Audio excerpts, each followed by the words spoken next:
Hello student, good morning. Today we will going to discuss next topic of chapter magnet and earth magnetism is torque on a bar magnet in magnetic field. कि एक bar magnet को जब magnetic field के अंदर रखते हैं तो कितना टॉर्क एक्सपीरियंस होता है। तो ये तो आप पढ़ ही चुके हैं कि टॉर्क कब लगता है, जब नेट फोर्स किसी बॉडी के ऊपर जीरो हो जाता है, then force makes a couple and tends to rotate the bar magnet है तो tends to rotate the bar magnet. तो यहाँ पर देखो हमारे पास क्या है कि एक बार मैग्नेट को मैग्नेटिक फील्ड में रखा है, तो पहले हम क्या मान लेंगे, लेट अस कंसीडर ये यूनिफॉर्म मैग्नेटिक फील्ड मान लिया हमने। यूनिफॉर्म मैग्नेटिक फील्ड का रिप्रेजेंटेशन आपको बताया था इक्विडिस्टेंस पे लाइंस होती हैं। अब देखो यहाँ पर यूनिफॉर्म मैग्नेटिक फील्ड हमने इस तरह से माना है, इट मीन्स इधर तो हमारे पास क्या रहेगा नॉर्थ और इधर हमारे पास क्या है साउथ, क्योंकि मैग्नेटिक फील्ड लाइंस है वो नॉर्थ से स्टार्ट होती है और साउथ पे टर्मिनेट होती है। अब यहाँ पर एक बार मैग्नेट को मैग्नेटिक फील्ड के अंदर रखना है। अब जब एक बार मैग्नेट को मैग्नेटिक फील्ड में रखना है तो उसको तो हम किसी भी डायरेक्शन में रख सकते हैं। तो पहले हम जनरली मान लेंगे कि it makes an angle theta with the direction of magnetic field, उसके बाद में हम स्पेशल केसेज लगा देंगे। तो जैसे कि हमने एक बार मैग्नेट ले ली, ये हमारे पास क्या है कि बार मैग्नेट है। Let us consider a bar magnet makes an angle theta with the direction of magnetic field. ये एंगल थीटा है तो ये एंगल भी इधर कितना रहेगा, थीटा ही रहेगा। अब देखो यहाँ पर ये जो पोल स्ट्रेंथ है वो हमने किससे रिप्रेजेंट कर दिया, एम से। और जब एक मैग्नेट को मैग्नेटिक फील्ड में रखते हैं तो फोर्स एक्सपीरियंस होगा। ये आर्टिकल बिल्कुल सेम उसी तरह से है जैसे कि वहां पर इलेक्ट्रिक डाइपोल को यूनिफॉर्म इलेक्ट्रिक फील्ड के अंदर आपने रखा था। तो आपको ध्यान होगा कि जब यूनिफॉर्म इलेक्ट्रिक फील्ड के अंदर रखा था, जो नेट फोर्स है वो हमारे पास कितना हो गया था, zero. Then they makes a couple and tends to rotate the dipole. तो यहाँ पर भी ये है वो क्या, ये जो फोर्स है वो क्या करेंगे, मेक्स ए कपल, फोर्स है वो क्या बना देंगे, एक कपल बना देंगे and tends to rotate the bar magnet in clockwise direction. ध्यान रखना कौन सी डायरेक्शन में, क्लॉकवाइज डायरेक्शन में। क्यों, क्योंकि नॉर्थ से स्टार्ट होती है साउथ पे टर्मिनेट होती है, नॉर्थ पोल ये है तो इसको ऐसे रोटेट करेंगे। कौन सी डायरेक्शन में रहेगा, क्लॉकवाइज डायरेक्शन। अच्छा देखो जब रोटेशन करती है तो हमारे पास क्या एग्जिस्ट करता है, टॉर्क। टॉर्क हमारे पास क्या होता है, फोर्स मल्टीप्लाई परपेंडिकुलर डिस्टेंस। तो हमें यहाँ पर क्या करना पड़ेगा, परपेंडिकुलर डिस्टेंस निकालनी पड़ेगी। तो ये हमारे पास क्या है, इसकी परपेंडिकुलर डिस्टेंस है। अब एक बार मैग्नेट है उसकी हम लेंथ मान लेते हैं कितनी, 12, और वो हमने क्या मान लिया, इसका सेंटर मान लिया बार मैग्नेट का। समझ में आ रहा होगा, ये आर्टिकल बिल्कुल सेम उसी तरह से है जैसे कि आपने टॉर्क पढ़ा था किसका, डाइपोल का इलेक्ट्रिक फील्ड के अंदर, बिल्कुल सेम उसी तरह से है ये आर्टिकल। वो ज्यादा इंपॉर्टेंट था इसके बजाय। तो यहाँ पे देखो फोर्स कितना है, M B multiply perpendicular distance निकाल देंगे। ये डिस्टेंस हमें निकालनी है, इसको कुछ भी मान लो, एन एस टी मान लो कुछ भी। तो एन टी डिवाइड बाई हमें पता है क्या है, एन एस। तो क्या बनेगा, sine theta N T equal to 2L sine of theta. तो यहाँ से ये हमारे पास कितना बन गया, 2L साइन ऑफ थीटा। अच्छा एक बार मैग्नेट है, मैग्नेटिक फील्ड में रखा है, it means magnetic dipole movement होगा। और मैग्नेटिक डाइपोल मूवमेंट है वो हमारे पास कितना होता है, m इंटू 2L। तो m इंटू 2L क्या हो जाएगा, मैग्नेटिक डाइपोल मूवमेंट। तो यहाँ से हमारे पास जो टॉर्क है टाउ, टाउ की वैल्यू कितनी आ गई, M B sine of theta. क्या लिख देंगे इसको, m क्रॉस b। तो ये हमारे पास क्या आ गया, torque on a bar magnet in magnetic field. देखो ये टॉर्क है वो मैक्सिमम कब होगा, ये अब यहाँ पर हम स्पेशल केस लगा सकते हैं। मैक्सिमम कब होगा, जब थीटा को कितना ले लिया जाए, अगर जो bar magnet is placed in direction of magnetic field means theta is equal to 0 degree. ये आपको लिखना होता है, जैसे कि मान लीजिए आर्टिकल आ जाता है तो आपको ये जो मैं वर्डिंग में बोल रही हूँ ये आपको लिखना होगा कि bar magnet is placed in direction of magnetic field then theta is equal to 0, then torque कितना होगा, 0 आएगा। और यहाँ पर अगर मान लीजिए थीटा को कितना ले लिया जाए, 90 डिग्री, कि bar magnet is placed perpendicular to the direction of magnetic field then maximum torque experience. और मैक्सिमम टॉर्क कितना हो जाएगा हमारे पास है, एम बी। समझ आ गया बेटा। अगर 180 डिग्री पे रखते हैं इन अपोजिट डायरेक्शन में भी रखते हैं, तो इन अपोजिट डायरेक्शन में रखेंगे तब भी हमारे पास टॉर्क है वो कितना आएगा, 0। जैसे कि वहां पर हमने स्टेबल और अनस्टेबल इक्विलिब्रियम की बात की थी, तो आपको ध्यान होगा कि जब 0 डिग्री लिया था हमने, वहां पर आपको ध्यान है ना, 0 डिग्री मीन्स इसी डायरेक्शन के अंदर रखना, इसको रोटेट करके ऐसे रख ले, तो स्टेबल इक्विलिब्रियम आया था, आपको ध्यान है। जब 180 डिग्री पे रखा था, अपोजिट डायरेक्शन में रख दिए थे, क्योंकि देखो नॉर्थ साउथ की तरफ आ जाता है ना, इसको देखो इस डायरेक्शन में रखेंगे तो नॉर्थ साउथ की तरफ आ जाएगा, स्टेबल रहेगा, वैल्यू तो 0 आएगी, लेकिन कौन सी कंडीशन रहेगी, स्टेबल की।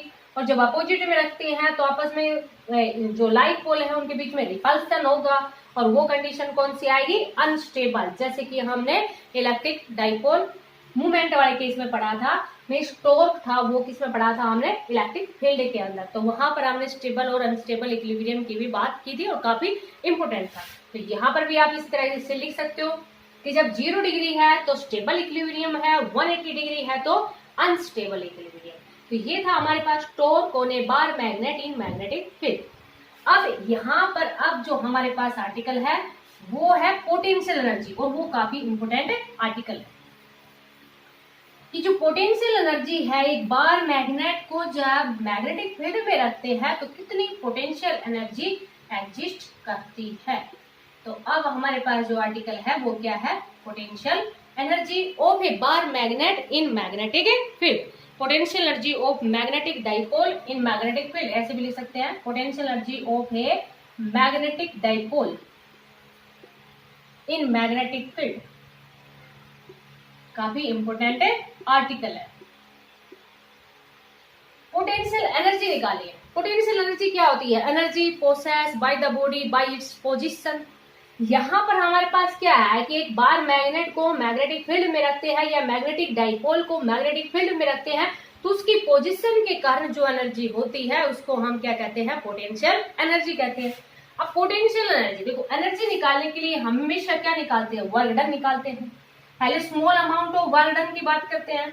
अब work done force multiply displacement होता है, लेकिन यहाँ पर तो नेट फोर्स कितना था, 0। यहाँ पर तो क्या एग्जिस्ट कर रहा था, टॉर्क, और टॉर्क एग्जिस्ट कर रहा था, और टॉर्क है वो तो रोटेशनल के अंदर होता है, और रोटेशनल के अंदर जब हम डिस्टेंस की बात करते हैं तो एंगुलर डिस्टेंस की, एंगुलर डिस्प्लेसमेंट की बात करते हैं, जिसको हम रिप्रेजेंट करते हैं किससे, theta.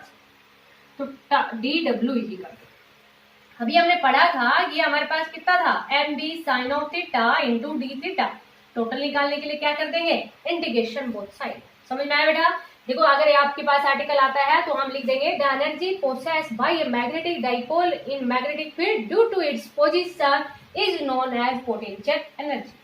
And we know that कि या फिर to calculate any energy we calculate amount of work done and the work done is store in the form of a energy. तो यहाँ पर हमारे पास क्या आ जाएगा, dw equal to tau D theta mb sin theta D theta. देखो यहाँ टोटल निकालने के लिए तो w हो गया ना। अभी हमने देखा था कि जैसे कि कोई एंगल था, कुछ भी एंगल पे रखा, तो हम पहले एंगल थीटा 1 ले लेते हैं और बाद में एंगल कितना ले लेते हैं, थीटा 2 ले लेते हैं। तो mb sin थीटा का इंटीग्रेशन होता है minus of cos theta. Mathematics student आप जानते हो ये तो w इज इक्वल टू कितना आ गया, माइनस mb, अपर लिमिट लगाएंगे कोस थीटा 2, लोअर लगाएंगे कोस थीटा 1। अगर मान लीजिए इसमें आप माइनस को अंदर लेना चाहो तो माइनस को अंदर भी ले सकते हो, ये प्लस हो जाएगा, ये माइनस हो जाएगा। तो this amount of work done is store in the form of a energy, और वो एनर्जी हमारे पास क्या आ गई, पोटेंशियल एनर्जी। और पोटेंशियल एनर्जी हमारे पास कितनी आ गई, cos theta 2 minus cos theta 1। अब देखो यहाँ पर स्टार्टिंग में एक डाइपोल को perpendicular direction of magnetic field में रखा था, then rotate and makes an angle of theta. Starting में किस पे रखा था, समझ आ गया होगा बेटा, दोबारा आप देख लिया करो वीडियो को क्योंकि आपके पास ही रहती है ये। तो थीटा 1 है, स्टार्टिंग में हमारे पास कितना है, 0 degree, and then rotate and makes an angle, कुछ भी मान लीजिए आपने, या स्टार्टिंग में हम मान लेते हैं कि एक डाइपोल है, ये जो मैग्नेटिक डाइपोल था वो perpendicular to the direction of magnetic field रखा था, and then rotate and makes an angle of theta, और फिर उसको रोटेट किया और कितना एंगल बना लिया, थीटा। देन पोटेंशियल एनर्जी है हमारे पास, वो कितने हो जाएगी, mb cos ऑफ थीटा, और cos यहाँ तो हमने cos ऑफ थीटा ले लिया और cos 90 की वैल्यू कितनी होती है 0। तो पोटेंशियल एनर्जी है वो हमारे पास कितनी आ जाएगी -mb cos ऑफ थीटा। कितनी पोटेंशियल एनर्जी आ गई। अब यहाँ पर आप स्पेशल केस लगा सकते हो और भी कि अगर थीटा है जैसे रोटेट किया था, अगर उस थीटा को हम 0 डिग्री ले लें, मीन्स पहले 90 डिग्री पे रखा था, फिर उसको हमने कितने पे ले लिया 0 डिग्री, मीन्स उसी डायरेक्शन के अंदर ले लिया, उसी डायरेक्शन के अंदर लेंगे तो पोटेंशियल एनर्जी है वो मिनिमम हो जाएगी। और इस कंडीशन को हम क्या कहेंगे स्टेबल इक्विलिब्रियम। जैसे कि अभी भी आपको समझाया था कि अगर उसी डायरेक्शन में रखते हैं ना, देखो मैग्नेटिक फील्ड की डायरेक्शन होती है नॉर्थ से साउथ, और एक उसी डायरेक्शन में रखते हैं तो इट मीन्स इधर नॉर्थ चला जाएगा इधर साउथ, अट्रैक्शन के कारण किस में रहेगा स्टेबल इक्विलिब्रियम। अगर थीटा है हम यहाँ पर कितना ले लें 180 डिग्री ले लें, 180 डिग्री लेंगे मीन्स अपोजिट डायरेक्शन के अंदर लेंगे, क्योंकि देखो थीटा को 180 डिग्री लिया, cos 180 की वैल्यू -1 होती है, तो पोटेंशियल एनर्जी तो हमारे पास क्या हो जाएगी मैक्सिमम। बट ये कंडीशन हमारे पास कौन सी हो जाएगी अनस्टेबल इक्विलिब्रियम। अनस्टेबल इक्विलिब्रियम क्यों, क्योंकि इसके अपोजिट डायरेक्शन में रख रहे हैं, तो बाय रिपल्सन के कारण जो कंडीशन है वो किस टाइप की रहेगी हमारे पास अनस्टेबल इक्विलिब्रियम। तो ये था हमारे पास potential energy of magnetic dipole in a magnetic field. आपकी इच्छा है यहाँ पर आप कोई भी एंगल पुट कर सकते हो, जैसे कि थीटा 1 को आप 0 डिग्री है, आप कौन सा एंगल पुट करोगे ये क्वेश्चन के ऊपर डिपेंड करता है। जैसे कि इस पे कभी भी क्वेश्चन है वो डायरेक्ट नहीं आता कि potential energy of magnetic dipole in magnetic field, आपके पास इस तरह से आता है कि एक मैग्नेटिक डाइपोल को इतने डिग्री पे रखा हुआ है, then rotate and makes an angle, कुछ भी एंगल आपके पास दे दिया, then find the potential energy, तब आपको ये पूरा एक्सप्रेशन करना होता है। शायद आपको समझ आ गया होगा। Potential energy of a magnetic dipole in magnetic field, जब भी किसी भी टाइप की एनर्जी निकालनी होती है उसके लिए हम वर्क डन निकालते हैं, और work done is store in the form of a energy. Work done is equal to force multiply displacement होता है, लेकिन यहाँ पर नेट फोर्स 0 था, तो क्या एग्जिस्ट करता है टॉर्क, और टॉर्क है तो रोटेशनल मोशन होता है, रोटेशनल मोशन है तो हम किसकी बात करते हैं फिर एंगुलर डिस्प्लेसमेंट की बात करते हैं, जिसको थीटा से रिप्रेजेंट करते हैं। तो D W is equal to tau D theta. समझ आ गया होगा कि रिपीटेड आर्टिकल है बेटा। अब हम मैग्नेटिक फील्ड के अंदर पढ़ रहे हैं और स्टार्टिंग में हमने इलेक्ट्रिक फील्ड के अंदर पढ़ लिया था, तो शायद आपको समझ में आ गए होंगे, इसीलिए हम इसमें वर्डिंग कम लिख रहे हैं, क्योंकि इलेक्ट्रिक फील्ड में जब आपको समझाया तो हर एक लाइन लिखी थी वहां पर, तो वहां से पहले आप इनको समझने से पहले आप वो वाली वीडियो भी देख सकते हो, नहीं तो आपको ध्यान होगी। एक छोटा सा आर्टिकल और देखते हैं अभी, एनालॉग देखते हैं। किसका एनालॉग, इलेक्ट्रोस्टैटिक्स का एनालॉग किसके साथ, मैग्नेटोस्टैटिक्स के साथ। मीन्स हमारे पास क्या है कि जो एनालॉग है electrostatic analogue of a magnetism, electrostatic analogue of magnetism.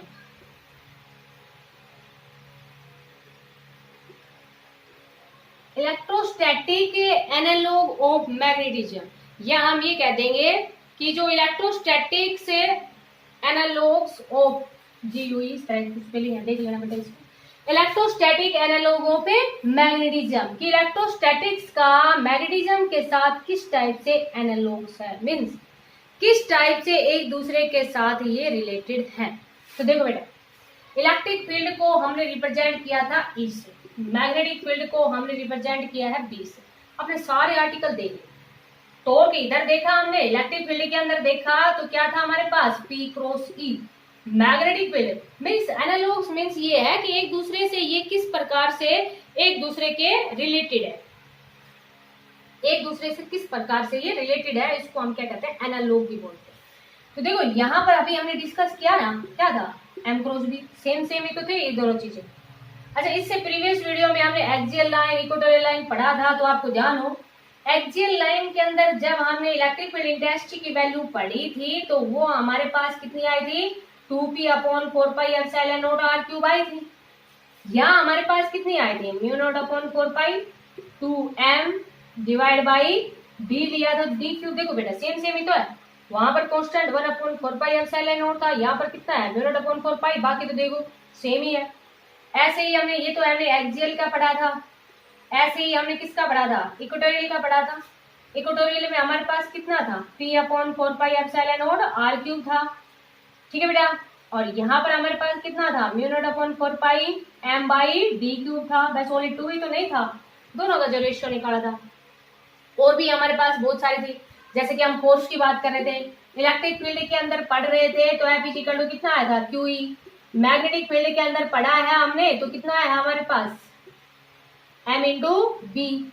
ऐसे जैसे पोटेंशियल एनर्जी थी, अभी पोटेंशियल एनर्जी के अंदर हमारे पास कितना था, mb cos of theta 2 minus cos of theta 1, वहां पर कितना था, minus pe cos of theta 2 minus cos of theta 1। तो ये क्या है हमारे पास, इनके बीच में एनालॉजी है, एनालॉजी ऑफ मैग्नेटिज्म मीन से कि जो इलेक्ट्रोस्टैटिक्स है और मैग्नेटिज्म है वो एक दूसरे से किस प्रकार से लिंक है। एक आपने ये भी पढ़ा था ना, इलेक्ट्रोस्टैटिक फोर्स की बात की थी हमने, 1/4πε0 Q1 Q2 बाई r²। यहाँ पर कितना था, μ0/4π पोल स्ट्रेंथ थी हमारे पास, सेपरेशन आपकी इच्छा है r ले लो या जो मैग्नीट्यूड में, क्योंकि हम डायरेक्शन देखो यहाँ पर मैग्नीट्यूड निकाल रहे हैं ना, तो डायरेक्शन नहीं लगा रहे, मीन्स यूनिट वेक्टर नहीं लगा रहे।